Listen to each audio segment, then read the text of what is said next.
lately. So there's missing pixels on the screens. It freezes a lot. So there's a load of problems with it.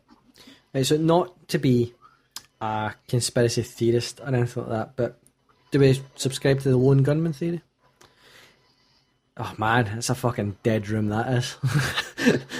What the fuck are you talking about? Not to be a conspiracy theorist or anything, but the biggest games website out there is deniably IGN. Okay. Now, as soon as the PlayStation broke, as soon as anything happened to the PlayStation, IGN were on it like Lisa Bonnet.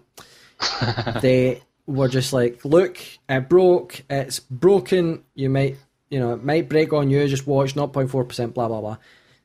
I had to learn about the Xbox on YouTube, and not a lot of sites were reporting on it, and eventually the sites started to flood in, and IGN put up a wee kind of thing, but they put it's quite hard to find on the site. It's not a major story like the PlayStation thing was. Let's face it, somebody's in bed with Microsoft. Is that because Microsoft can filter the news better than Sony can? Maybe. Probably because they're using computers that have Windows on them. Yeah, that was kind of my point, yeah. But it does feel like PlayStation broke, everybody jumped on the gun about PlayStation breaking. Xbox breaks, nobody tends to care. And it's a really weird thing. As if like people were either expecting the Xbox to break so they don't care, or they don't want to say. I don't know. It's a really weird thing. Well, since the inception, the Xbox has kind of been shat upon from a great height, hasn't it? Right from the original kind of day one presentations, everything went wrong for Xbox. So I think everybody's jumping on PlayStation just to kind of even the playing field a bit. It took me a wee second to figure out what you're talking, because you said since inception, and I just started thinking, Leo DiCaprio. And so I was like, all right, I'm like, what? Since inception? What? Like since 2010? That's what I meant. That was when it was released, wasn't it? What the fuck's that got to do with the Xbox? But I don't know. It seems like it's a weird thing, and these things are going to go on. The fanboy arguments are going to go on, and that's just how shit's going to go. Mm-hmm. Right, the final thing I want to cover tonight, guys, is I know you might not be able to think off the top of your head, and I'm sure probably should have asked you beforehand. Pretty rarely, yeah. What were your favourite moments from this console generation? Favourite moments? Yeah, like favourite gaming moments or favourite games. Dude, that's a long fucking period to talk about. Yeah, it was 8 years. You put this up on Facebook, and I know I read somebody's replies saying, "Oh, you were talking about your favourite gaming moments," kind of thing, and I was thinking, no, I think he was talking about favourite moments. Yeah, moments. Proper. Like Bryn's got this moment, and I think it's fucking hilarious. But I didn't experience the moment. But you and another who shall remain nameless had that moment where you're playing the extreme fucking whatever version of Gears of War 2. The gunboats. Yeah. That one cutscene over and over again about 50 times. They got boats. Worse, they got gunboats. For, like, what was it? It must have been about 50 times, you said.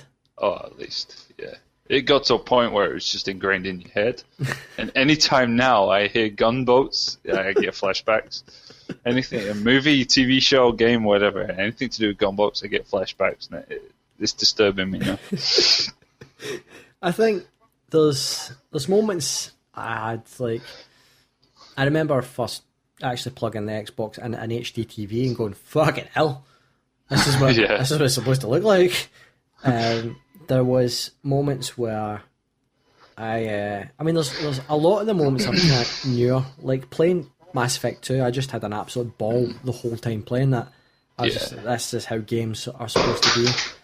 Fallout 3 was just absolutely outstanding. It was something that I don't think it'll ever be replicated in my head again. It's something I will happily go back to time and time again. Yeah, remake that for the fucking next gen, please. Yeah, or just do Fallout 4 properly. Yes. Yeah, Fallout 4, we never spoke about that. That's there's been a kind of...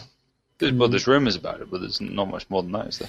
That's a kind of nod towards the possible release of information in December, because there's a site up that's got some Morse code in the background that's got a counter. Don't know anything about it yet, but Fallout 4 was trademarked in Europe. Everything fucking gets trademarked in Europe first. What is with trademarking in Europe? Anybody know? It's probably cheaper than America. Yeah. No, fuck. Alright, fair enough. It's always about money. It really is. So I think... Welcome to capitalism.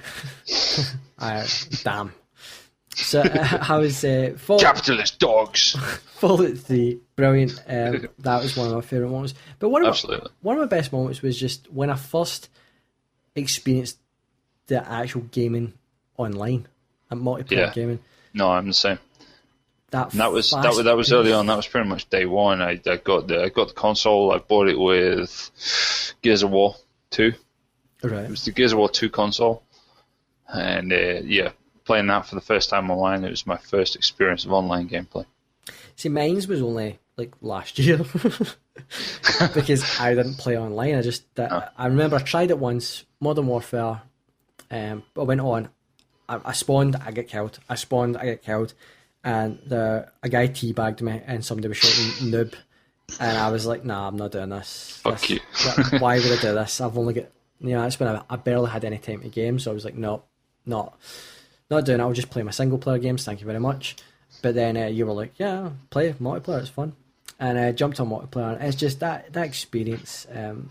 There's nothing quite like playing something like Battlefield, running up to a tank, throwing a couple of bits of C4 in it, running away and hoping that the guy doesn't spot you before you can let the C4 off. Or running into a building and 3 snipers who are not looking at you, just standing there and knifing all 3 of them. And then, jumping up and down in absolute glee. It's just, there's nothing quite like multiplayer gaming, having somebody shout, or some 12-year-old go, "Yeah, at you, and then you shoot them in the head. It's just... There's nothing quite like it, and I think that's something that really defined this generation, was proper multiplayer gaming. And also proper multiplayer, having abuse thrown at you by 12-year-olds. Oh yeah. I mean, I'm convinced I'm doing something wrong, because on Ghosts so far I've had no hate mail. You probably are then. As I say that, I went something like 20-1 in one of the matches. I don't know how I done it, and there was just a guy like, "Yeah, man, Bald Gamer dude's such a noob." What? I went 21. I don't understand how that could be noob-like. There's words that appeared this generation, noob being one of them. It's not a good word. If you watch the Battlefield Friends video, noob just turns into something completely different. It's just a guy's like, "Yellow!"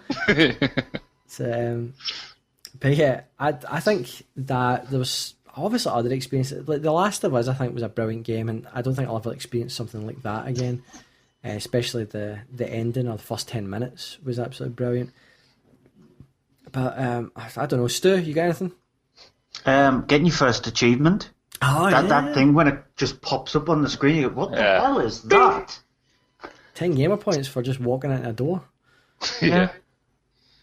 Being really pissed off playing Oblivion and your horse dies after spending 69 pence, and then realising you have to spend another 69 pence to get the horse armour again.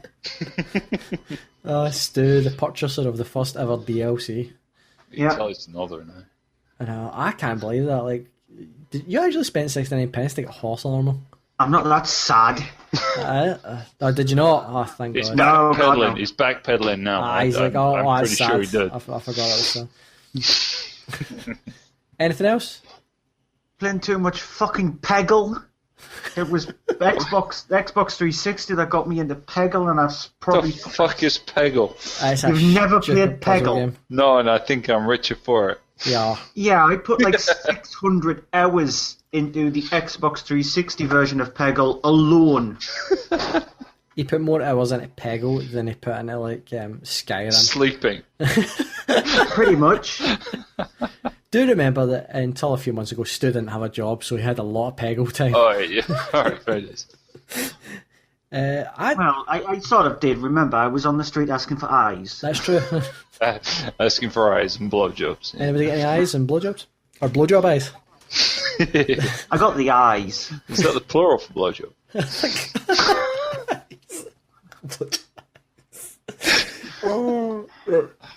I think back to gaming.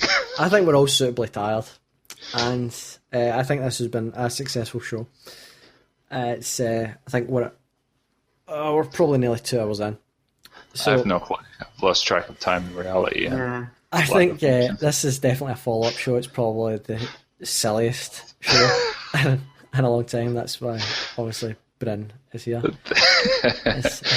And you're welcome. So I suppose next time we will be talking about the PlayStation 4 because Stu will have played it. I will have probably played it. I won't have it, but I'll break into somebody's house and play it with Slim. Mine. Yeah. We might talk about the Xbox One because if any of the shops have it up, I'll go in and I'll play it. And we'll probably be talking about what's coming up in the next year. Now, I don't know, because this is nearly December, chances are the next show won't be recorded until January because trying to get any of us over Christmas isn't going to be particularly Good luck with that. easy. Because I'm going to be working mostly and then a lot of family stuff and yeah. So we'll see. We'll see. Because 4 weeks from this point is 4 weeks, isn't it? It's literally just before Christmas, isn't it?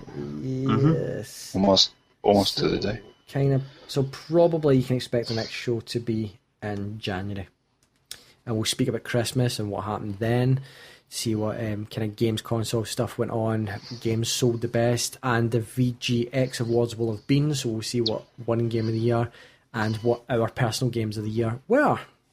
So I have been Al the Ball Gamer Dudes. And Stu has been Stu the Quiet Sunderland Dude. Hello. Bryn has been the Bearded Phenom Dude. That's right. And this is Follow the Gamer saying cheerio and, I don't know, some sort of quirky, awesome catchphrase. As well, Waitman would say, play more games. Play more games. Play more games. Play with yourself. Play with yourself. There you go. I have been doing that for the last 2 hours. More information than we needed. Whoa. Why not? Hold the bus. I thought we were sharing. Not that Yeah. much. At least we're not on video. Oh, you aren't. Oh, that's a good point.